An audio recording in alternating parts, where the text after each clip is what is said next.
اور جیسے گاؤں ایریا آ جاتا ہے نا جہاں پر لوگ پڑھے لکھے نہیں ہیں, جو نہیں چیزوں کو جانتے, وہاں پر مذاق اڑایا جاتا ہے. لیکن وہی بات ہے نا کہ میں جب بتایا آپ کو پہلے بھی, میرا ایک مائنڈ سیٹ بنا ہوا ہے, جو مرضی چھیڑی جائے, جو مرضی کری جائے, مجھے اس سے فرق نہیں پڑتا, میں اپنی زندگی جی رہا ہوں, بس پہ رس لیں گے. صحیح. اچھا آپ بتائیں کہ کبھی جو ہے نا بہت دل دکھا ہوا آپ کا, کسی نے کوئی ایسی بات کر دی ہو, آپ بہت دکھ ہوا آپ کو, اور تنہائی کے اندر آپ نے کبھی رب سے شکوہ کیا ہو یا اس طرح کی کوئی؟ میں کبھی بھی شکوہ نہیں کیا, کیونکہ یہ جو میرے اندر بطور دنیا کی جو عیب ہے نا, وہ میرے لیے خوبی ہے, وہ میں اس کو خوبی سمجھتا ہوں. مجھے اس وجہ سے بہت زیادہ عزت ملتی ہے.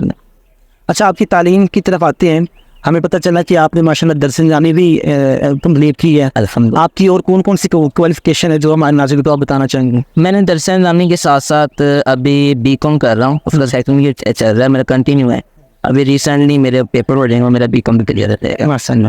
آپ یہ بھی پتہ چلا تھا کہ آپ پڑھاتے بھی ہوں؟ جی جی, یہ تقریباً مجھے 5 سال ہو گئے, میری اپنی اکیڈمی ہو, وہاں پہ بچوں کو پڑھا سکتے ہیں. آپ کون سی کلاسز کو پڑھا چکے ہیں؟ میں basically 9th 10th first year second year کو پڑھاتا ہوں, بڑی کلاسز کو پڑھاتا ہوں.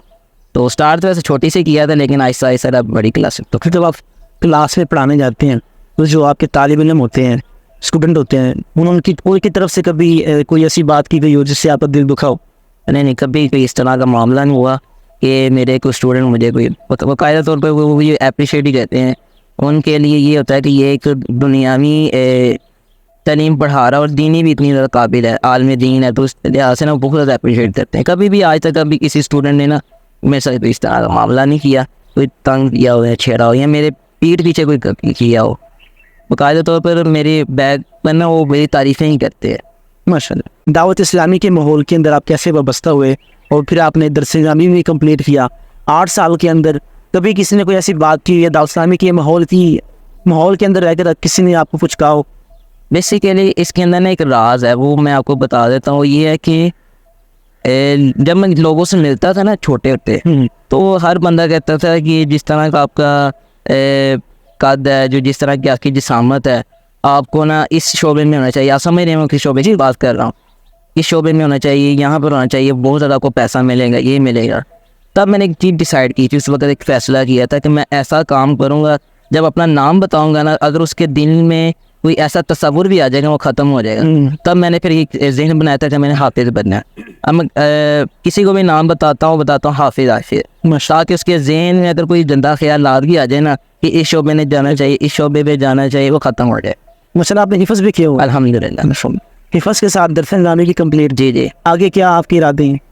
آگے انشاءاللہ میں درس نظامی کے بعد نا تدریس کے چانس, انشاءاللہ میں تدریس کر رہا ہوں. صحیح. اور دوسری تعلیم کو دیکھا جائے, بی کام کے بعد آپ کیا کریں گے؟ بیسیکلی جو میں نے یہ بی کام کیا ہے نا, اس میں ایک میری خواہش تھی کہ میں گورنمنٹ جاب کروں گا. تو انشاءاللہ میرا ذہن تھا کہ دنیاوی تعلیم اور دینی تعلیم دونوں کو ساتھ لے کے چلیں. ٹھیک. اصل میں ایک پیغام جو ہمارے معاشرے کو آپ دینا چاہیں تو کیا دینا چاہیں گے آپ؟ میرا یہ پیغام ہے کہ آپ ہر انسان میں کوئی نہ کوئی ایپ ضرور ہوتا ہے. کوئی بھی انسان, میرا نہیں خیال کہ ایپ سے پاک ہے. کسی میں کوئی ہاتھ کا مسئلہ ہوگا, کسی میں قد کا مسئلہ ہوگا, کسی میں کوئی جسامت کا مسئلہ ہوگا, لیکن آپ ان لوگوں کو اگر اپریشیٹ کریں گے نا, میں آپ کو بتاتا ہوں ان کا کانفیڈنس 100 سے 1000 تک پہنچ جائے گا. بہت زیادہ کانفیڈنس ان کا ابو ہو جائے گا. اس طرح کے لوگوں کو نا آپ اپریشیٹ کیا کریں.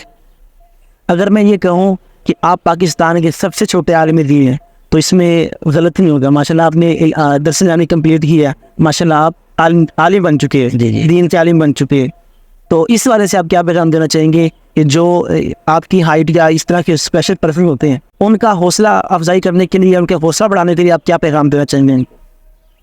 میں ان کا حوصلہ بڑھانے کے لیے کہوں گا کہ اگر آپ دین کے ساتھ وابستہ رہیں گے نا, اس طرح کے شعبے کے ساتھ وابستہ رہیں گے, تو ایک آپ کا یہ ہوگا, آپ کو بینیفٹ یہ ملے گا کہ آپ کو نا دنیا میں جو لوگ تنگ کرتے ہیں نا وہ کم ہو جائے گے.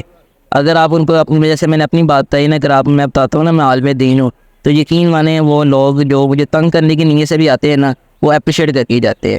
تو اس طرح اگر آپ دین کے ساتھ کسی بھی شعبے کے ساتھ وابستہ ہو جائیں گے نا, تو لوگ آپ کو نا بہت زیادہ اپریشیٹ کریں گے, آپ کو بینیفٹ دیں گے. لیکن اگر آپ دین سے ہٹ کر کام کریں گے نا, تو لوگ آپ کو برے نامے سے ہی پکاریں گے, جیسا کہ آج کل معاشرے میں ہو بھی. جی. چلے, شکریہ عاشر بھائی آپ کا. ناظرین کرام، ایک چھوٹا سا پیغام میری طرف سے بھی آپ قبول کریں کہ جس کو جو دیا ہے وہ اللہ رب العالمین نے دیا ہے. آپ جس حال میں بھی ہیں آپ اس میں شکر بجا لائیں. اگر آپ پر کوئی آزمائش آتی ہے تو اس پہ صبر کریں. اور ایسے اشخاص جو ہمارے معاشرے کے اندر پائے جاتے ہیں ان کی حوصلہ افزائی کریں، نہ کہ بلکہ آپ ان کا مذاق اڑائیں. اگر آپ کسی کا مذاق اڑائیں گے تو یقیناً آپ کا بھی مذاق اڑایا جائے گا. اپنا بہت سارا خیال رکھیں. ہمیں اجازت دیجیے. اللہ حافظ.